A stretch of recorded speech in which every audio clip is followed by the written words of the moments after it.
things look like they're kind of slowing down a little bit for LaMelo? Oh yeah, he is night and day for him. He's there. We're not really worried about Melo at all. He's a basketball girl. He loves basketball. Every time he's out there, you could tell that's his piece. So we just let Melo be special. Most of his decision making. He's talking a lot about kind of a smart basketball ability.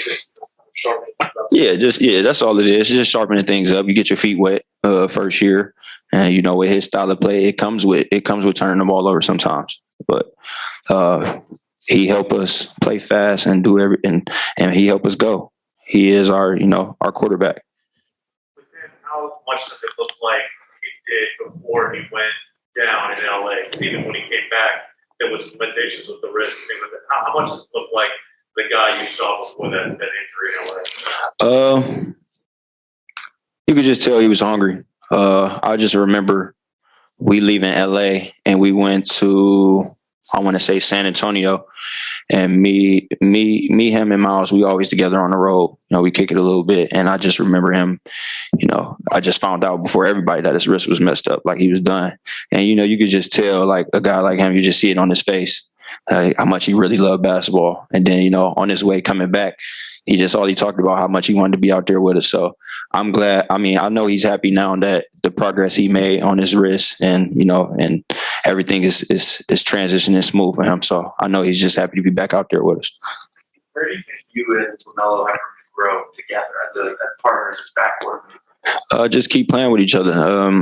We going against guys. We're going against backcourts that have been playing a lot of years. This is only our second year with each other, and really we only play half of the season. I'll say started together.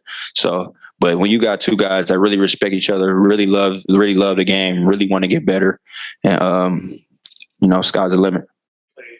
One season now with LaMelo, do you feel, or is it possible for his teammates to feel like things are slowing down for him? Is that something you can possibly feel? I know he's still very young, but being right. It's a big spot to be in. Do you feel any sort of difference between last season and maybe these first couple days of camp? Yeah, I mean, I think we'll start to see more of that as we get going along here. I mean, it was just today, but you can feel a little bit of that when we were playing pickup, I guess, this last month. And he'll get better at it as he goes along. That's something I think you kind of gain through experience of knowing when to push it and, like I said earlier, when to kind of slow it down and get something really good. But he's got a great feel for the game already, so he kind of knows. He kind of knows how to do that already. Is something that he'll just continually get better at. I mean, the clear example for me was Tony Parker. Being around Tony played with a lot of instinct. He was a scorer coming out of the draft. I mean, his instinct was to go score. He did not manage the game at a high level. He had to learn that, and he didn't learn that in 1 year. It took years of playoff runs and a number of seasons to gain that. Melo has that same ability where he can absorb information, process it, and apply it at a high level. So I expect that growth to happen quicker than most point guards, most young point guards, just because of his feel, his innate basketball IQ. But at times he fights his instinct just like anybody. His instinct is to go play, play in transition, make plays. There's another level of, all right, let's slow down and figure out what we want to run, get guys in the right spots, get guys the right shots at the right time. But the stuff he does have, you just can't teach. You mentioned yesterday your impressions of LaMelo shooting the basketball overall, three, how it kind of waned a little bit when he came back from injury. Dealing with that, how does he look right now, like compared to when he initially came back or started the season in terms of his shot and his comfort level? He looks, 100% much more comfortable right now. Just, before the injury in LA, this is, the same Melo. He's got a ton of reps. He's been around the gym this summer. So, I think it was a tough, transition trying to come out of the injury, and obviously it was to his shooting wrist, which has a major impact. But he's looked good so far in camp, and he'll be ready to go. So much that I feel like a lot of the stuff that LaMelo, he kind of just switched away everything unfolded last year, not really having summer league, that he just kind of had to roll with what he was able to do and kind of pick up things on the fly in the sense of like just didn't have a lot of time to get a lot of what you're trying to do right now with him back then? That was part of it. I think, if we had more time with him last year, we could have laid a little bit more of that. But I think what makes him special is just that instinct. He was able to have success in the NBA early on in the season just off his instinct, some of our principles and concepts. But, he deserves a lot of credit for that, just playing off his feel and instinct.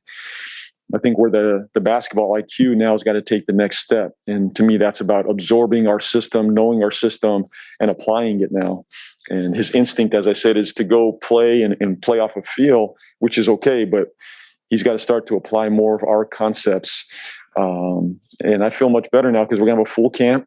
We've been together this summer. We have a year underneath our belt. I think we'll see a lot of those, those goals we're trying to reach early on in the season much quicker than we saw last year. What are you doing for both guys to try and make sure that his transition to this level is as smooth as possible? Kill him. Gotta kill him. Anybody.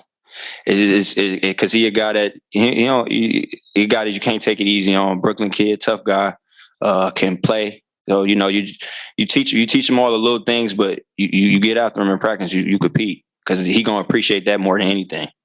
Nobody gave nothing to me when I first came to the league, and I still appreciate them to this day because it shaped me. It helped shape me to who I am. Being a leader for this team now, because we lost it, become the racial thing. What's it like to kind of be the team leader?